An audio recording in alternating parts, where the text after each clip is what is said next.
tous et bienvenue dans mes petits papiers. Je suis Judith, je suis démonstratrice Stampin' Up près de Lille et je vous retrouve dans ma série des cartes simples, rapides et pas chères avec cette carte ici, avec simplement du papier de série design et puis un joli tampon. J'en profite dans cette petite série, comme je vous l'avais évoqué, pour vous présenter quelques produits de base quand on démarre dans la carterie. Alors, un des produits que je trouve indispensable, et c'est le début de la liberté, comme je disais dans un article précédent, c'est le coupe-papier.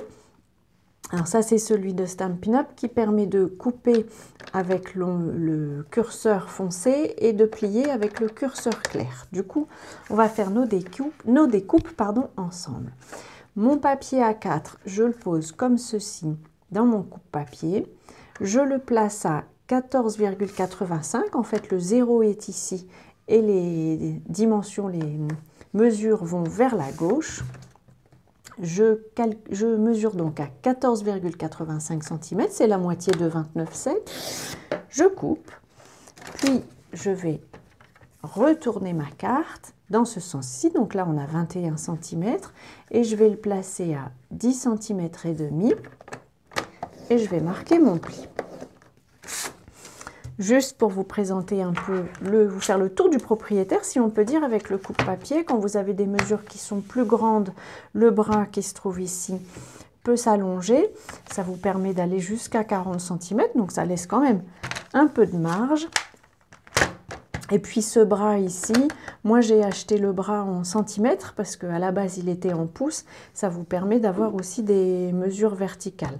Quand vous avez des grandes feuilles, les mesures en centimètres sont répétées ici, c'est bien pratique pour être certain d'être droit. Et puis vous pouvez aussi choisir, ça c'est à votre aise, de prendre vos mesures plutôt vers le bas. Ça c'est une histoire de confort et de préférence personnelle. Voilà, ça c'est le coupe-papier que je trouve très pratique. Vous avez les mesures en centimètres et puis vous avez aussi les mesures en pouces. On trouve régulièrement sur internet des tutos en pouces puisque le scrapbooking au départ, c'est une activité qui nous vient des pays anglophones. Donc c'est franchement, moi je trouve qu'il est bien pratique. Il a changé il y a quelques années et après une première impression étrange parce que je trouvais qu'il était tout plat et peut-être un peu bricole, c'était l'effet qui me faisait au début. Franchement, j'en suis maintenant convaincue, la lame est parfaite. On va pouvoir continuer et découper le morceau de papier décoré que j'ai déposé ici et j'ai choisi d'utiliser celui-ci. Alors, comme toujours, je vous ai fait, comme toujours pendant Celebration, je vous ai fait une petite bourse, on va dire, un lot d'articles qui totalise un petit peu plus que 60 € parce que ça vous permet d'obtenir gratuitement un cadeau de Celebration. Et là, c'est le papier de série design qui s'appelle Fleurs en papier que j'ai choisi. Et puis, on va prendre ce motif-ci. Là, je vais réduire par rapport à la mesure que je vous ai donnée pour la base de carte. Je vais prendre une mesure ici à 13,85 cm. Donc, en fait, j'enlève 1 cm. Et puis, dans l'autre sens, à 9,5. Puisque vous vous souvenez, on avait fait un pli à 10,5. Notre devant de carte mesure 14,85 sur 10,5. Nous avons... Non, il nous reste. Je pensais qu'on avait terminé, mais non, il nous reste l'étiquette à faire. Alors, pour celle-ci, de mémoire, j'avais dû faire 6 cm sur 7. Mais là, j'ai envie de changer de souhait. Du coup, je vais faire un souhait qui mesure 2 cm sur 6,5, si je me souviens bien. C'est ça, 6,5. En fait, je place comme ceci le tampon que j'ai envie d'utiliser au-dessus d'une mesure. Ça me permet d'avoir une idée de la mesure à peu près de l'image que je vais tamponner. Voilà, ça c'est celui que je garde et ça ce sont mes restes. Donc le papier est plié, marqué, du moins je vais pouvoir le plier sans souci. Et puis j'utilise un plioir en os. Le plioir c'est vraiment l'outil pratique pour avoir des plis vraiment bien marqués. Par contre, il ne fait pas partie de notre petit lot qui permet d'aller jusqu'à 60 €. Dans le lot, vous avez un paquet de papier cartonné blanc simple. Donc le papier de série design qui est offert. Vous avez un tampon encreur pardon, de couleur, le bloc D. Vous avez aussi un set de tampons avec des souhaits. Alors quand on débute, c'est bien d'en trouver un qui couvre beaucoup d'occasions et puis qui vous plaise.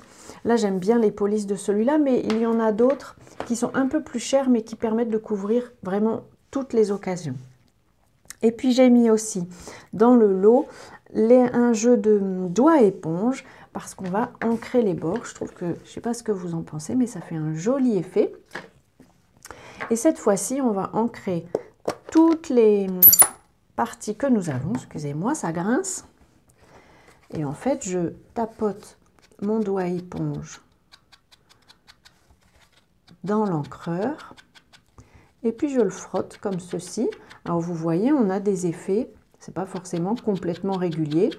Moi, je trouve que c'est pas grave, c'est l'effet que je cherche. Après, si vous voulez, si vous préférez avoir quelque chose de régulier, là, ça va être une question d'entraînement. C'est l'orientation de votre doigt éponge par rapport au papier qui fait qu'on ancre plus ou moins à l'intérieur de la carte. Voilà, je fais tout le tour.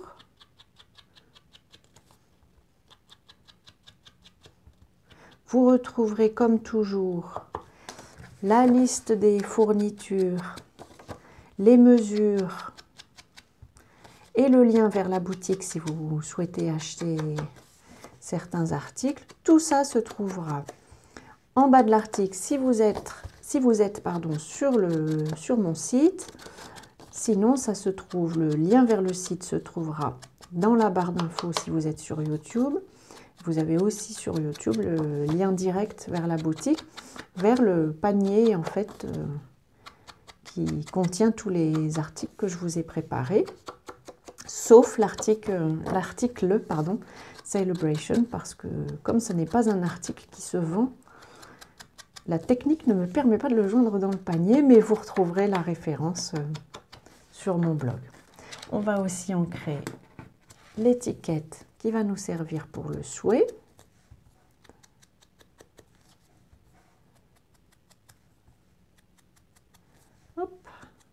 Donc je suis restée simple, j'ai juste fait un rectangle, parce que quand on n'a pas encore beaucoup de matériel, et ben c'est ce qu'on fait.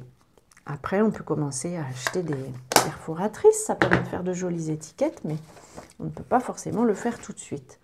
Je vais coller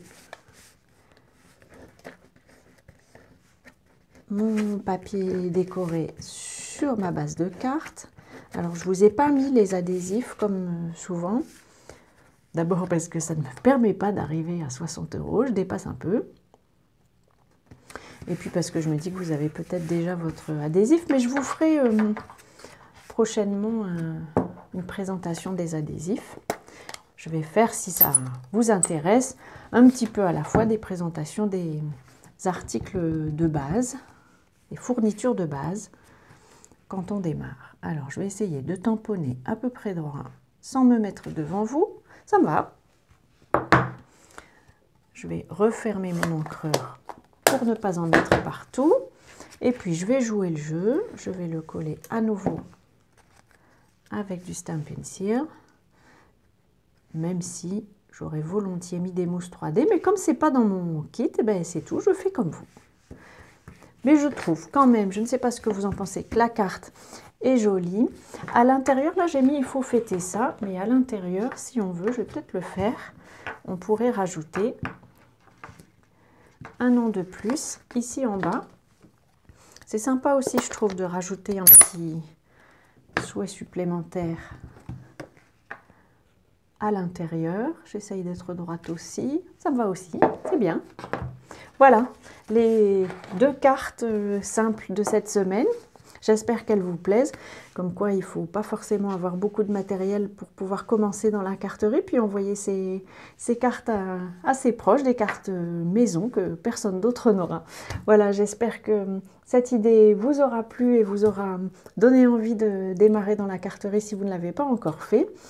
Avant notre prochain projet carte simple de la semaine prochaine, je vous souhaite de passer comme toujours de belles journées créatives et puis je vous embrasse.